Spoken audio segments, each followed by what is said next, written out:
Hi everyone. Today we're going to be talking about some of the basics within your iPad, just getting you kind of started and going through the different pieces that we'll need, different tools, skills, etc. that you'll need as you go through the modules. So if you don't yet have your iPad, definitely hold off on watching this video until you have it in front of you, and would also recommend watching this video before you start the modules.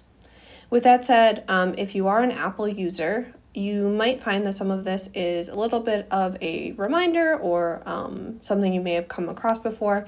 I do recommend watching the whole thing, as just because you've used maybe an iPhone or a Mac before, some of these tips and tricks and tools for an iPad are a little bit different, and you might learn something new in addition.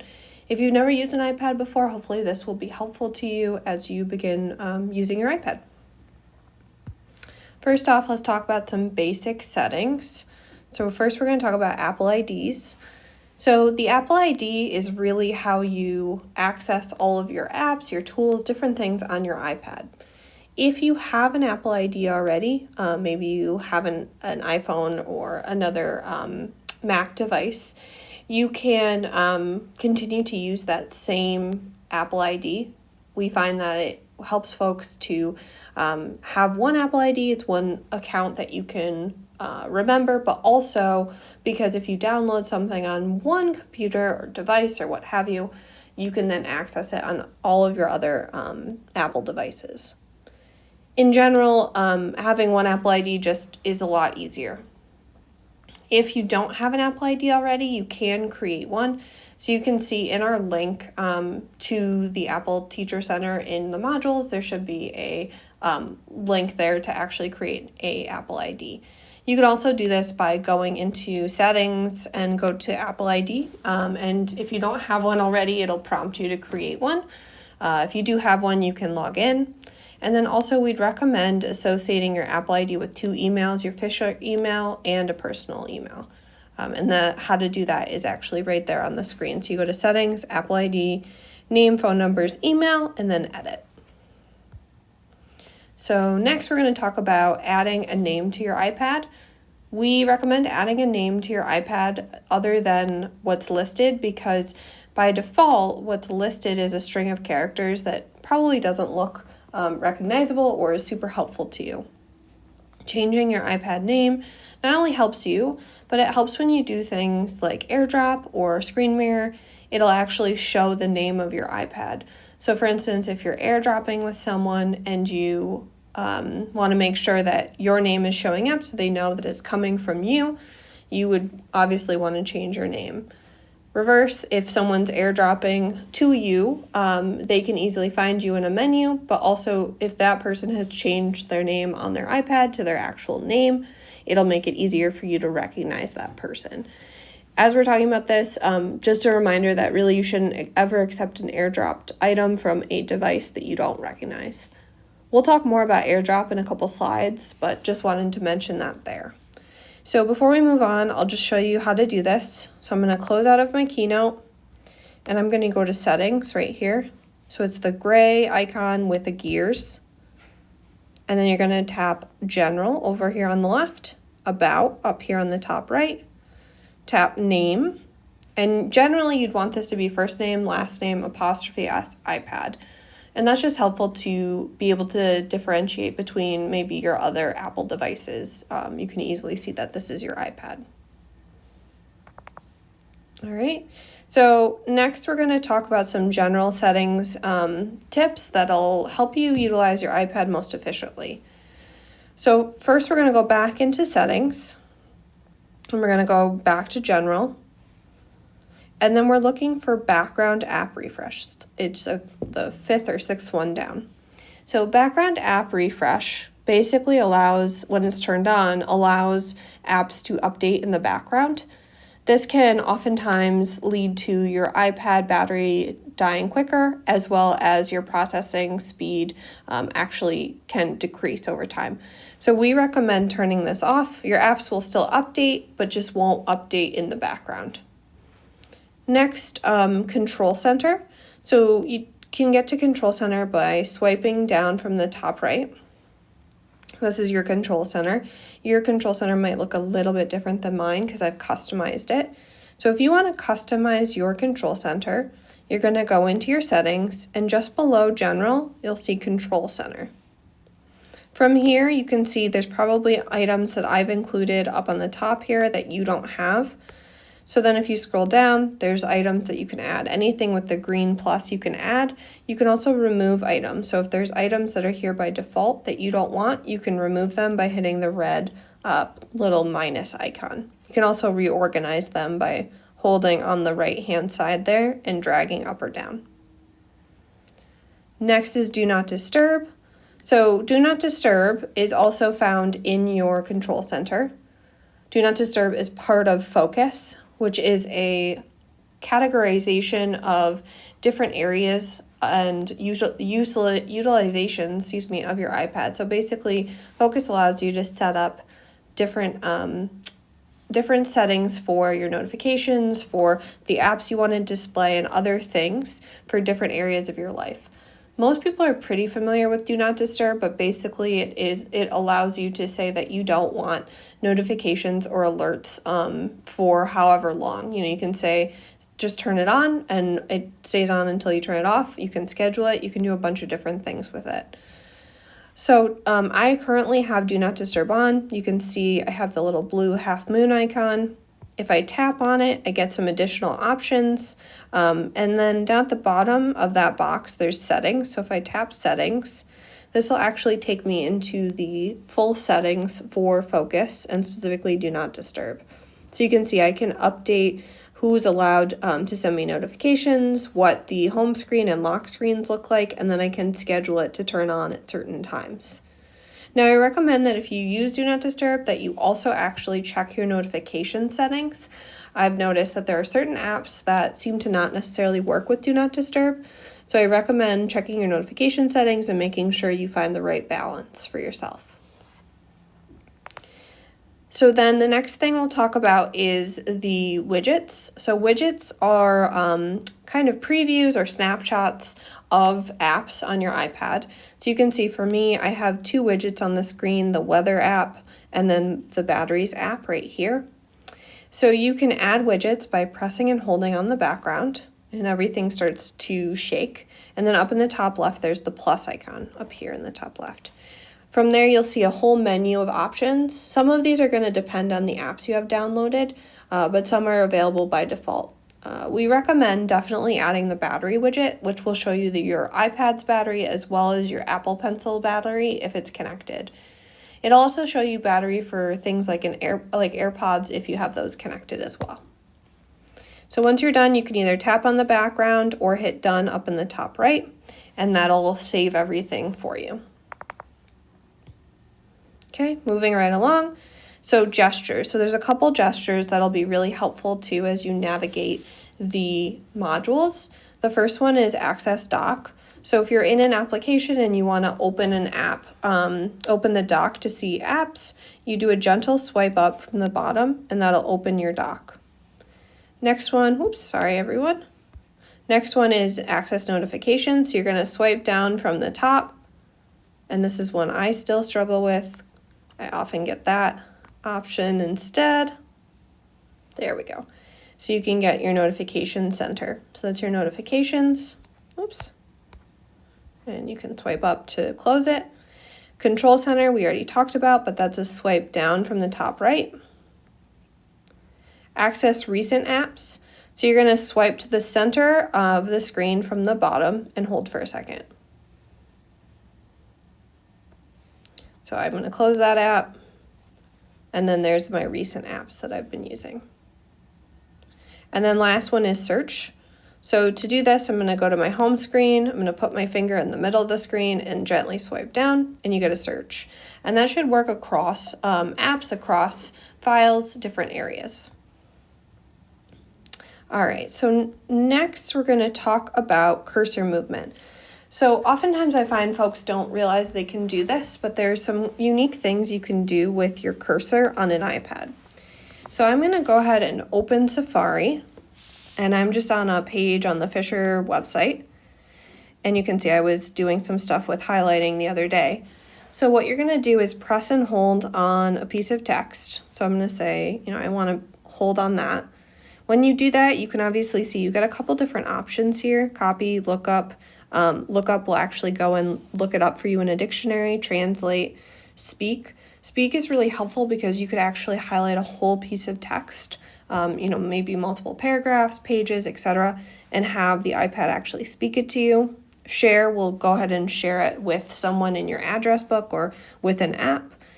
New quick note, I'll show you that in a second, but that's actually a really helpful tool. And then last is spell, and it'll just spell it out for you. So I'm going to go ahead and highlight all of these. And I should mention, highlight all of this paragraph. I should mention too that your bar here, this little black bar, may look differently depending on which accessibility settings you've turned on. And we'll talk more about the accessibility settings later on in the modules and as part of our 2.0 training. So if yours looks a little bit different, don't worry too much about that. So I went ahead and highlighted the whole paragraph, and I used the little blue circles on either sides of the cursor to do that. And then I'm going to do a quick note. So I'm going to click this new quick note, and it's going to open a note file, and it's going to bring in that text that I copied as well as a link to the actual page where I'm pulling it from. This might be a helpful thing if you're ever navigating around your iPad and you want to make a note of something for later. I find that folks don't often know that that's a possibility of something you can do and is pretty useful. I'm going to click done. So that's cursor movement. And next we're going to talk about organizing your home screen. So I'm going to go ahead and tap my home button and go to my home screen. So you can see from here I have 2 pages, right? And we talked about widgets already up in the top left. But the rest of the items you see here on my screen are folders that have apps in them. Now you can organize your folders however you want. I personally really like the color method because I associate each app with the color of the icon. So it's easier for me to visually choose which apps I want to use. I do have a IFisher folder that just has all of the apps that I use here for work. But this is kind of just generally how I've customized it to make it work best for me. So from a app itself, and I'm just going to go ahead and take apps out of a folder to show you how to set up a folder itself. So I've got, let's say you come to your home screen, it looks something like this. You've got your apps out, maybe they're not in folders yet, and you want to actually go ahead and move them into folders. So if you press and hold on an app, you get a couple different options there, but if you hold a little bit longer, it'll start to shake. And if you drag it over another app, it'll create a folder and it'll give it a name by default. But if you tap on that folder, you can tap up here and you can actually rename it.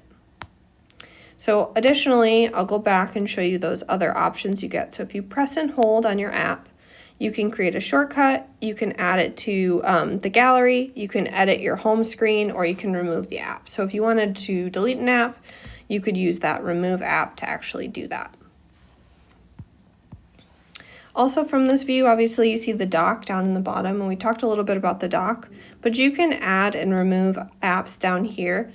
There is a limit on how many you can add. I'm not entirely sure what that might be. I think it's 15, but it might be less at this point. So basically you can add apps to the left side. Over on the right side are all of my recent apps. So if you try and add something over to the right side of that thin black line, it actually won't let you. So that's where those come from. Next is Files. So Files is a really helpful tool that Apple provides to you. Basically, it allows you to take all of your cloud storage, file storage systems and bring them into one application. So you could bring in your iCloud drive, your Google Drive, your Microsoft drives, and all of them will be accessible within the Files app. So you can see in this screenshot where it says locations, that would show all of your different options that I just mentioned: Google Drive, Microsoft, OneDrive, and it would also show your iPad, so it'll show what's living on your iPad. I find that folks often get frustrated figuring out what's on their iPad versus on their iCloud, and utilizing Files really helps to be able to distinguish which are in which places. So you can actually edit that sidebar. You can rearrange it to make it the most organized for you. You can change how items are sorted from that view. And you can also change between list and icon view. So it's important to note that if you do want to add Google Drive to your files, you'll want to actually add the Google Drive app, which you should be able to find in the self-service app. From there, you'll want to just sign in. Once you do that, if you come back to Files, click on the Edit. So you can see Edit in this screenshot up here. Google Drive should show up, and you just have to turn, there's a little on and off slider, and you just have to turn it to on. Next is multitasking. And multitasking allows you to do a lot of different and unique things. Basically, it allows you to open two apps at the same time. So slide over allows you, as you can see from the screenshot, allows you to have an app appear on top of another app, whereas split view allows you to have two apps open side by side. So I'll show you how to do that. So I'm going to open Safari, and you can see, I'm just going to tap off my, there we go. Oops. There we go. Off of that highlight. So you can see up in the middle here, there's 3 dots. That's your multitasking bar. So if you tap that, you can see the first option, which is selected, is a full screen. The second one is split view. So if I tap the split view option, it'll bring me back and ask me to choose another app. So you can see split view, choose another app. So I'm gonna choose Notability, and it will open Notability. So this could be really helpful if you're going through a website and you're maybe taking notes on something that you want to, want to remember for later. You could have a new Notability note over here, and you could be writing that down. So super easy way to keep things in the same view without having to switch back and forth. Now, let's say that you want to actually close this. So maybe you want to keep Notability open on one side, but you want to close Safari. You're going to put your finger right in this middle area here, and you're just going to drag it until the app disappears. I should also mention while we're doing this that if you wanted Safari to be smaller and Notability to be bigger, you can do that here too. So you can drag either way. All right, so I'm going to close Safari. So now I just have Notability open. Notability is taking a little while to load, so I'm just going to close this, and we're going to go back to Safari, and this time I'm going to do slide over. So with slide over, you want to start with the app that you're going to have on top. So let's say I'm going to have Safari be on top, so I tap the furthest right option for slide over, and then maybe I want Notability underneath. So you can see then I secondly tap Notability, and Notability opens as the primary app in the background. So slide over, I'll be honest, I don't use all that much. I really more honestly use split view. Split view is super helpful. So if you do use slide over and you want to close it, if you tap the 3 bars on the slide over box, the one that's on top, and hit that full screen option, from here, it'll open it in a full screen. If you double tap your home button, you get the app view. You can just swipe up on it to close those apps. I found that's the most helpful way to do that. There are other apps that allow you to do split view and slide over kind of uniquely. Notability does. There are a few others. So let us know if you have any questions about that specifically. So next is Airplane Airdrop. So sometimes people get this one confused, so I think it's helpful to kind of see them side by side. So Airdrop, which is kind of showing you in that first screen there, can basically be used to share files, photos, and other things with a specific person who's kind of in close proximity to you, usually about 30 feet. You want to make sure with Airdrop that you're on the same Wi-Fi network. Usually that makes it possible, and also that you have Bluetooth turned on. The other thing with Airdrop that's important to note is that in order for people to see you, you actually have to be allowed to be, where it says allow me to discover by, you would want that to be everyone on campus, just because we're all on the same Wi-Fi network, all part of the same Fisher campus. We're not all automatically contacts. So you would want to turn that to everyone so that anyone could see you and send you an airdrop file. However, this is an interesting setting because basically the minute you go off campus or even on campus, if you accept a file from someone you don't know, it could be a malicious file. So it's a kind of a two-piece thing. If you're not showing up when someone's trying to airdrop you something and you know the person, definitely check that you have everyone turned on. But at the same time, you may want to turn that off when you're not using it, or you might want to actually turn it off when you go off campus, or you might want to just keep an eye on any file requests that come in. Then AirPlay, so on the right side there, is basically a way that you can use to share what's on your iPad with the rest of your class. And so most of the time you would do this by swiping down from the control center, and you're looking for the little overlapping square icon. So if you tap that, you would then want to look for, it's basically the Apple TV. So the Apple TV is the connection to the projectors in the classroom, and you're just looking for the code, looking for the room that's nearby, or the room that you're in, rather. We have more information on screen mirroring and setting that part up. If you contact us, we can get you that. We'll also be talking about it later on in the modules. All right, so your Apple Pencil. So it's a really cool tool that allows you and your students to do a lot of really interesting things.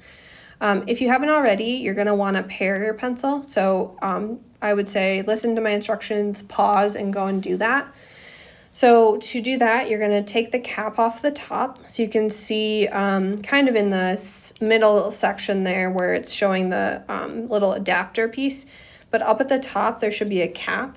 And then you can pull that off, and there should be looks almost like a charging port. So not where the tip of the pencil is, on the other end. So you're going to take that off and then plug it right into your iPad where the lightning connector where you would charge your iPad is. If you wait a second, it should give you a prompt to connect. If you don't, or if you've had any issues with it, let us know and we can usually help you. So this is one way that you can charge it. If you want to charge it this way, we usually recommend not doing it this way, especially if you're on the go or if you're walking and carrying your iPad and pencil, as it can very easily break both your charging port and your pencil at the same time. So in the box with your pencil, you should have gotten a little adapter plug, and you can see that's what's circled in this image. That adapter will allow you to charge your your pencil with a wall wall charger, like the one that came with your iPad. And then last there, wraps and skins are okay to purchase for your pencils to customize them, but just make sure that you don't utilize anything with a sticker or adhesive, anything that can't be removed, as that could actually void out the warranty on the pencil. If you have questions on that, feel free to reach out and we can talk through it. All right, so some basic apps. So we've talked about a lot of these already today. Some of these you might see in self-service, and so if you haven't encountered self-service yet, I'll just take a second to talk about it. So the self-service app is an app on your iPad that OIT actually maintains. This is kind of the connection from your iPad to the college. It's how they can push out apps and other items to your device.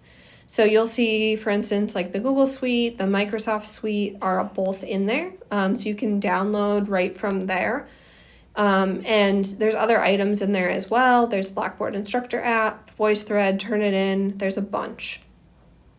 On this slide, you can see there's a couple different things pointed out. So you can see the office.com link that's there. So if you need or want to use the Microsoft suite of tools, you can actually follow this link, and it's also in the Blackboard org. You can set up a free account with your IFisher email address that'll allow you to gain access to the Microsoft Cloud service. Then the next thing that's circled is Notability. So you saw me open Notability already. Notability is the main app that most of the college uses for note-taking. I use it all the time personally. And the college actually purchased license for everyone on campus with an iPad to utilize Notability. So definitely recommend that. There'll be more information on Notability in week 3 of these modules. And then the last thing there that's underlined, Lucian Go. This is kind of the Fisher app, the way that you would access it. So it's got a lot of different information. It might be particularly useful for new faculty or even new students. But once you go in, you actually search for St. John Fisher, and it'll give you information on how to access it. If you're using Lucian Go, you want instructions on how to use it, reach out. We have a whole video that walks you through that process. Also on your iPad, there's Apple's productivity tools, which is their kind of suite. So in here, these are the icons for them. So there's Pages, which is the kind of comparable to Word. It allows you to create word processing documents, but it also allows you to create newsletters, posters, things like that. There's Numbers, which is oftentimes referred to as the comparable to Excel or Google Sheets. It can do a lot more than what those other programs can do, and it can do some different things as well. Numbers doesn't have as much of the same processing power as Excel does, so often doesn't do the same types of formulas, but can do quite interesting things. And then last is Keynote, which is the same as PowerPoint or Slides. And I shouldn't say the same, it's similar. It offers the same features. The Keynote is actually how I'm presenting to you right now. And there's a lot of really interesting tools in Keynote, such as animation and some other fun things as well. So wanted to talk to you about creating a screen recording. So this is how I'm actually presenting to you right now. I'm using screen recording, and you can access it by swiping down from the top right. And screen recording is right here. You can see it's flashing red because I am using it right now. If you press it, it'll by default just record your screen. But if you press and hold, like you can see in that second screenshot, you can turn the microphone on and actually talk through the recording like I'm doing right now. You could then publish these videos to YouTube, possibly as unlisted or Ensemble or one of our other tools, and embed in a Blackboard course. So last kind of things here. So this is the overview for the 3-week sessions. So basically the first week, we're really kind of just talking about the basics. We'll have our kickoff session. It's usually an hour long. We answer any questions. And then the asynchronous models are talking about the iPad basics, Pages, Keynote. So within that first week, you're going to go out to the Apple Teacher Center. There'll be links in the modules, and that'll take you through the Apple Teacher certification, which we'll talk a little bit more when we meet in person. Meet in Zoom or in person during that first week. And basically, you're going to go through 6 modules in the Apple Teacher Center. And once you complete each one, there's a short quiz at the end of each one. You can complete your Apple Teacher certification. Now, I will say those tests are not often the most intuitive, and people tend to struggle. So if you do find yourself working on those and just spending a lot of time, let us know and we can help. We don't want you to spend time spinning your wheels on that. In addition to those modules, each week there are a couple different Blackboard discussions that are part of the training. So definitely check those out. Again, you can find those in each week's folder. Then in the second week, we're going to focus on numbers, iMovie and Clips, as well as GarageBand. More of those Apple's kind of productivity suite, as well as some of those additional tools. And then in the third week, we focus on Classroom, Notability, and a few other topics to really get you going and kind of ready to teach and work with the iPad. So that's kind of the beginning, the Monday through Wednesday of the week. And then Thursday of every week, we usually have on-campus support. Oftentimes this may not actually be Thursday, it may be Friday. It depends on whatever iteration of 1.0 you're taking. Sometimes it may even be a scheduled office hour, but stay tuned for more information on that within your specific organization. And then Friday to Sunday is really where you're going to be doing your application activities. You're going to be working through your discussion boards, or if it's a self-paced version, it might be assignments. And that's really kind of the overview of how those 3 weeks go. So I mentioned it a little bit already, but the Apple Teacher Learning Center, this is where you're probably going to spend maybe like half of your time in this training is going through the Apple Teacher Learning Center.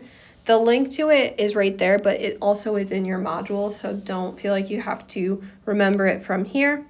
But you're going to look for, you can see where the pink arrow is, you're basically looking for that Earn Badges for iPad.